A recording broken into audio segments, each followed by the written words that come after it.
All right, so there you go. So there I am. I guess that was probably 6 years ago, 5 years ago. So there I am sitting down with my hero, Lefty. I think he's 90 years old at that time. And it turned out actually he was not feeling very well. And I ended up going through the Somerset fly fishing seminar with Lefty under my arm, and took him into a room, and I had like a half an hour with this man. It was just it was amazing, and managed to get a doctor for him because he had a bit of a heart issue. But Lefty is just one of those I don't know if any of you have ever met him, but he's just one of those amazing people, and he was just so good for the fly fishing industry. He was extremely positive, very humble, and of course, very funny if you ever had the time for him. And I always said to him, I said, Lefty, you're amazing. Everybody wants to have a chat with you, and you make time for everybody. He never had any air of arrogance or anything else. And that's the most amazing thing when you get to some of these places, you meet people like Steve Rajeff, or they're just good people, and you sit down and talk to them. You can ask them whatever you want. And Lefty certainly gave me a good amount of time, and I really, really enjoyed it. But he always had a bunch of good lines. Whenever you met him, he'd have a joke for you or whatever. And but one of the things he told me about teaching fly fishing, which I really, really like, and I want you guys to think about this. It's, you can either display your knowledge or you can share your knowledge. So what you really want to be doing is you want to be sharing your knowledge. There's a lot of people out there that have egos and are trying to show you how great they cast, but it's not about that. It's about showing people what you know and bringing them along. Because as you know, with fly fishing, it really is it's a lifelong ordeal, and you can take it any way you want. You can really learn how to fly cast. You can really learn how to fly tie. You can really learn on just the fishing. So whatever you want to do, or you can do with the photography. Lefty was also a great photographer and an amazing writer. So he just brought so much to the sport, and I just feel very honored that I was able to meet him several times. And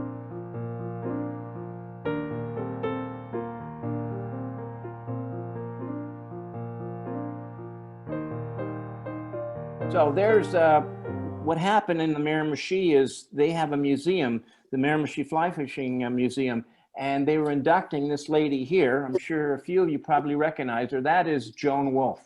Amazing, amazing lady. I think she's 86 in that picture right there. And again, you can tell by my smile on my face, I'm pretty excited to be talking to her.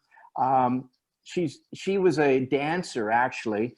And in her 20s, she won a world championship fly casting against men as well. I think her cast was something like 136 feet. So she, unbelievable. What is she, 90 pounds, 100 pounds maybe? That kind of makes you think, hey, maybe there's something to this. Maybe there's some technique involved. Well, she was a dancer, so she understood timing. As you know, with fly casting, timing is critical. So what you have there is myself on the left. You got Joan Wulff in the middle, and the gentleman on the right is my partner in crime, Brock Curtis, Curtis's Fly Shop in Blackville, New Brunswick, and we formed the Miramichi Fly Fishing School. And one thing she did, she had a book. She's got a book out. It's a great book. It's called Fly Casting Techniques, where she really broke down all the mechanics of fly casting. And she was really the first one to ever do that. But she signed the book for me. And an interesting thing she said, every time we teach, we learn. So when you're taking someone else out with you and you're teaching them, you're learning as well. So it's just I'm very fortunate to have done a lot of teaching. And every time I teach, I'm always looking at how can I do something better? How can I get it into them? Because everybody learns differently too. I'm a very visual learner, but that's not how everybody is. There's many different ways people learn how to fly fish, how to tie flies. Some people like to read about it. Some people like to see it. So some people have to feel it and do it themselves. So she really got me started there.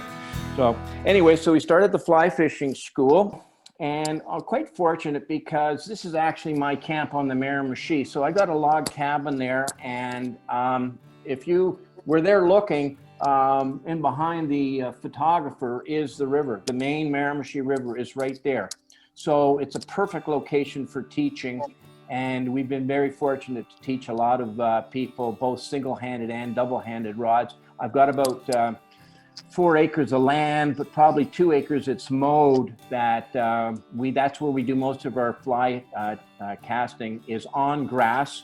It's the best place to teach. It's very difficult to teach on the water. Certainly you don't want to be teaching fly casting with flies winging around your head and everything else, but it's a great location. So that's Brock. So you can see that's my deck. That's my river. So it's a wonderful, wonderful spot. A little nerve-wracking in the spring when the water can go up quite dramatically, but that is the main Miramichi River. We can be doing a fly casting course, and you can see salmon jumping in the background. You can see eagles coming down. And I think what Brock is doing here, he's probably talking about leaders in that particular segment there. Incredible amount of different rivers. Where I am on the Miramichi, we have the Miramichi River, we have the Northwest Miramichi, we have the Canes, we have the Dungarvan, we have the Savogal. So that's all within 50 kilometers of where I am. So we're really, really fortunate there. Then I've also got some really nice shots of the Restigouche River, which basically borders on Quebec and New Brunswick. Another great spot for salmon fishing.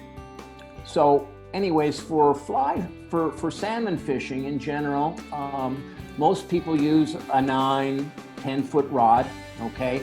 And most weights generally are an 8 or a 9 weight. Most people always use a floating line, all right? Except, if we get into some high water, we'll get into sinking tips and also poly leaders. But you are not allowed to use weighted flies. It's a kind of a crazy rule. You're not allowed to use weighted flies, but you can use sinking tips.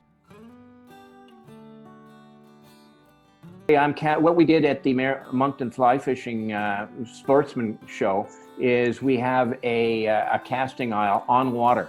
So you can actually come and you can take rods and you can do some casting, you can do some accuracy. We did some demonstrations there. We also did spey casting there.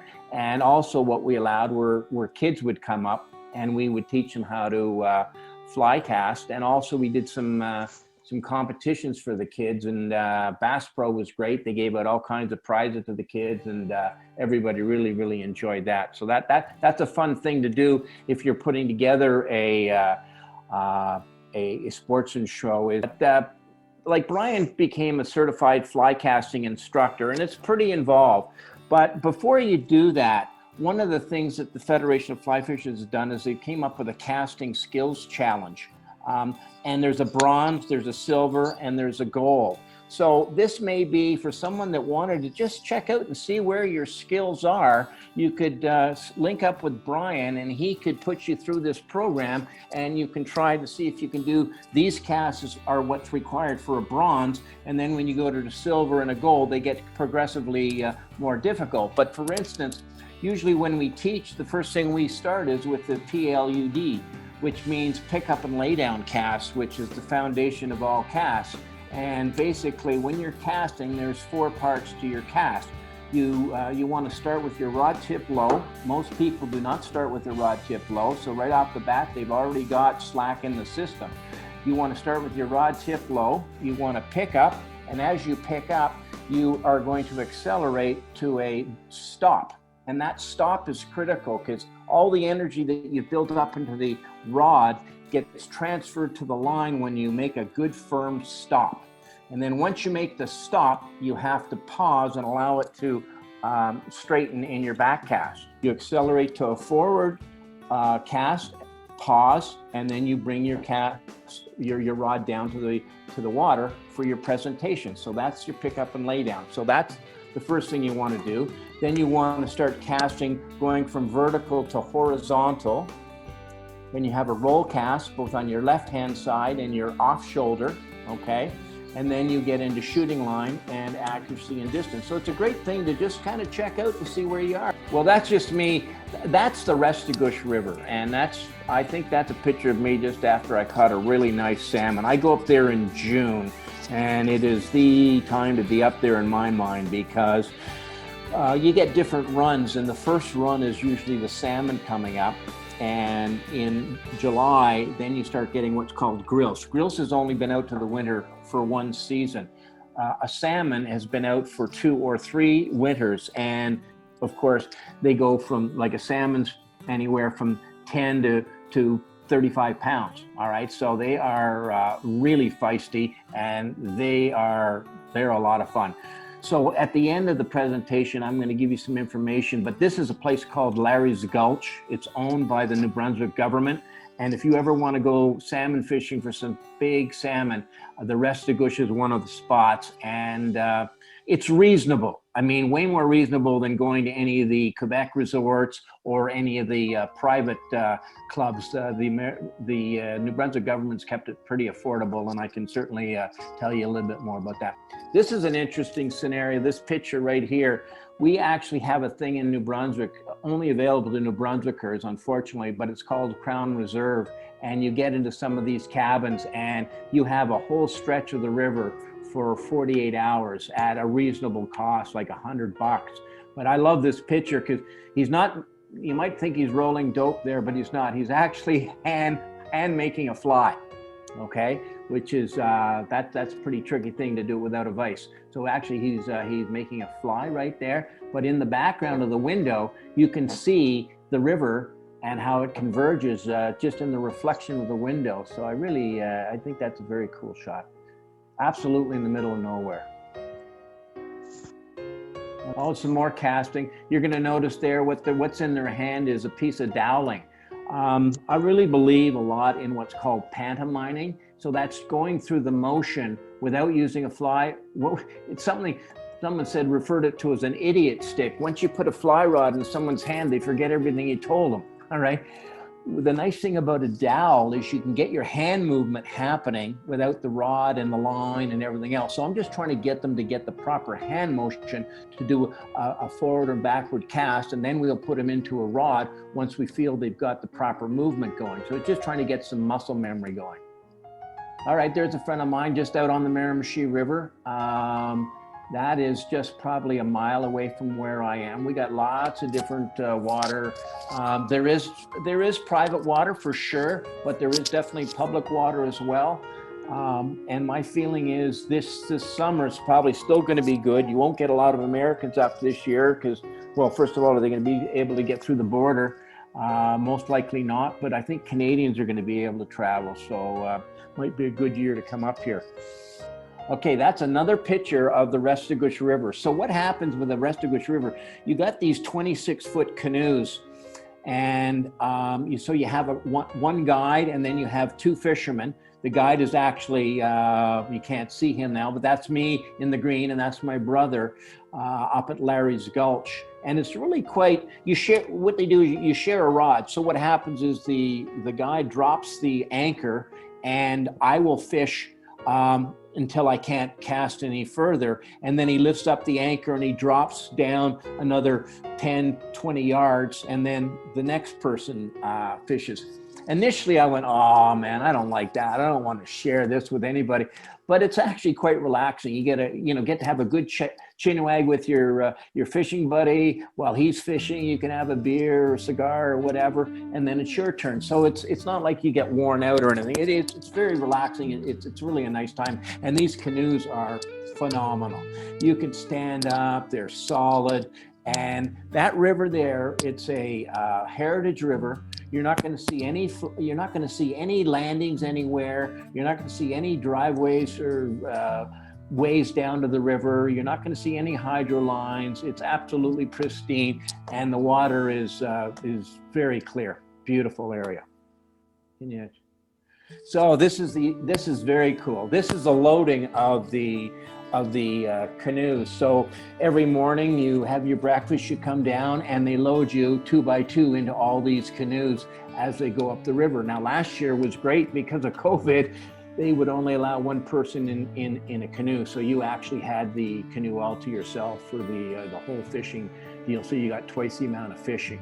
But it's just so neat to walk down that plank, and the two of you get in the boat, and off the river he goes to. You got like 8 to 12 different pools that you fish, so it's you get a different pool every day.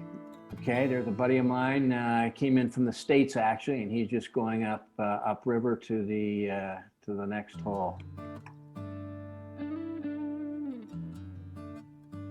This is my wife, and this is the Cairns River. Okay, so again, this is not far from where the fly fishing school is.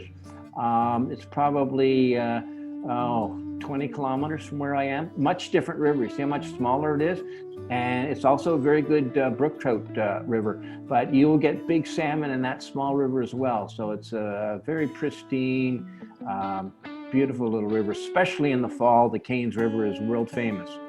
This is a bit of a hero shot here, but I want to make a point about it. Yeah, this is actually on the Miramichi. I caught that on a dry fly. That's probably a 25-pound salmon. Silver as all get out. Beautiful, beautiful fish. And it was July. So yeah, you can't get any more silver than that. It's really, really nice fish. Okay, not one, the next, there. Okay, so this is how you should really, if you're going to take a picture of a fish, here's a great skill testing question.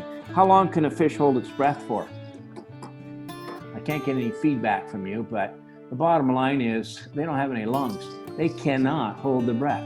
So you do not want to have that fish out of the water any more than 10 seconds.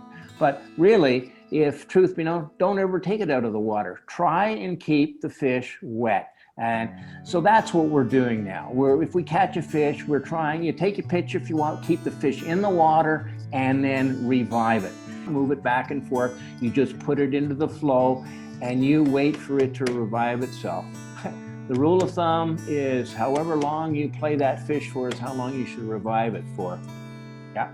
All right. Well, there's just a nice picture of a salmon. I think we just released it. Okay. So you can see that in there, nice clear water. She's a beauty. Yeah, okay. So this is another thing that's happening, a little bit to the chagrin.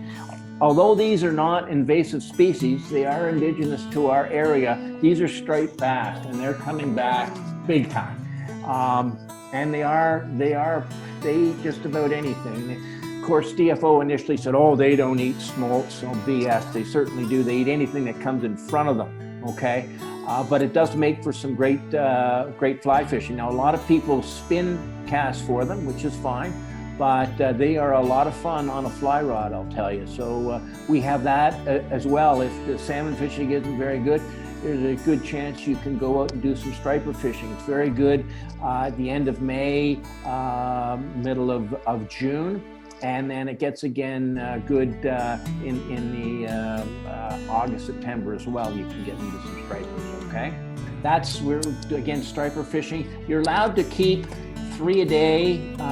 They gotta be, it's a pretty tight window. It's gotta be between 50 centimeters and 65 centimeters in order to keep. The other ones have to go back, okay? A lot of people like them. They're very nice tasting fish, very much like almost halibut, okay, and you deep fry them, beautiful. All right, so that's the Cairns River. With my son, we're just going down. You can see again, a very, very small, much different than the main Miramichi. Just a nice little river that holds salmon. And look at all the cottages and the hydro poles and the cement and everything else. Pretty pristine. So this is again another river. This is actually up in the Bathurst area called the Nepistaquit. A nice little river. Definitely fishes best in the later part of the year. And again, just got a lot of character. Just a friend of mine just having a chinwag with his guide, just enjoying the great outdoors. There was a classic salmon tying symposium held in Miramichi. I think it was 3 years ago. The guy on the left came from Scotland. The guy on the right is from England. So we just took them out for a fish. They really weren't interested in salmon, believe it or not. They were actually looking for brook trout. It's one of the species they'd never fished before. However, the guy on the right was kind of interesting. He hooked into a salmon with a five weight trout rod, and I'll tell you, he had one hell of a battle. It was pretty exciting. He had a good time at that. And then on the way out from the river, a dozen of moose come right across. It must have missed our car by about 10 feet. So they got a perfect view of what a moose looks like. So they were pretty pleased with their trip to the Miramichi. Shot, but that's the type of torpedo you get on the Restigouche. So that's a June fish. I'd say that's probably about 14 to 15 pounds, and you can see how solid it is through the middle. That is one strong fish.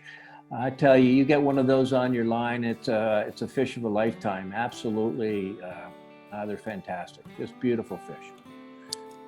So I am going to just give you a little bit of information, and if you want to ask me any questions or anything else, feel free. But one of the spots you may want to look at is called Larry's Gulch. And the info is larrysgulch.ca. The phone number is area code 506-444-6752.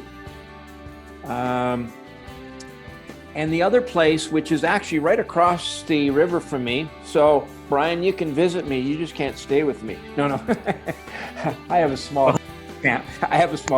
Anyway, this guy is the problem with the Miramichi is, there's quite a bit of private water, and I can go to places that are public, but sometimes they can have people there. Country Haven, he leases about 25 pools. So he's reasonable. He gives you accommodation, he gives you food, and he can accommodate you to whatever your budget is, basically. And he can do 1 day, 2 day, 5 days, 6, whatever kind of trip you want. Okay. And his website is vacationnewbrunswick.com. The place is called Country Haven. I like his email. It's flyhook@nbnet.nb.ca. And his toll-free number is 1-877-359-4665. And his name is Byron Coughlin. But he is probably the #1 outfitter in the Miramichi. What's great about his place is, #1, it's private water, so you're not going to be sharing with a whole bunch of people. He's got low water pools, he's got high water pools, so depending on what the weather's like, what the temperatures are like, whatever, he can put you in the area where you're going to be overfished, and that's what you want. Yeah, it's always nice to do it as cheap as you can, but as you know, the more fishing you do, sometimes it's not a bad idea to pay a few bucks, and you're going to get some good fishing and some good advice. A lot of times, like when I went to New Zealand, I mean, it killed me. One day guided fishing was $750. Holy crap. I mean, when I guide, I get $200, all right? They get $750. But I said, I'm not going all the way to New Zealand and not know how to fish, not know where to go. So, I paid the $750, learned the techniques and what I needed to do. And then after that, I went out on my own. So it's always a good idea to get a guide, and they're going to teach you a lot as well. So I do recommend that as far as that goes. Brian, did you want to, you did have a picture, I think, of some flies, didn't you? I'm not a world fly. I've spent most of my time perfecting casting, okay? But I am a member of the Dieppe Fly Fishing Club, and I do tie flies. I'm not as passionate as some of them, and I do not sell my flies, but it doesn't take long. If you don't sell your flies, I've got more flies than I know what to do with, It doesn't take long before you have 200 flies. But just to give you a bit of an idea of some different flies that we use there, on the far left, we have a thing called a Carter's bug, and it looks scruffy, and it's supposed to be scruffy. That's the way it's designed to be tied. And so you're packing deer hair, but you don't pack the deer hair tightly. It's very loose when you spin it on. And it's just a buggy bug, and salmon love it. So it's a dry fly. So you throw that out, and it's caught a lot of fish. The next fly beside it, so it's called the same thing Murray. And it's just an interesting pattern. It's got some red in it. It's got some green in it. It's got some chartreuse. So that's a wet fly, okay? Then you go over to your right a little bit, and you've got what's called a green machine. Green machine whitetail is probably the #1 fly on the Miramichi. And the thing about salmon, different than trout, they're not feeding, okay? So why did they take a fly? It's a big mystery. I really think a lot of it's got to do with territory, and I think probably some imprinting of when they were par, okay? That fly on the far right is used in the Canes River. With the Canes River goes through a peat bog, so it's got a little bit more tanniny color, tea color. So that's called a copper killer. That is a big fly on the cane. So those are just some of the flies that you can use. But again, the beauty of salmon fishing is you can use dry flies and you can use wet flies.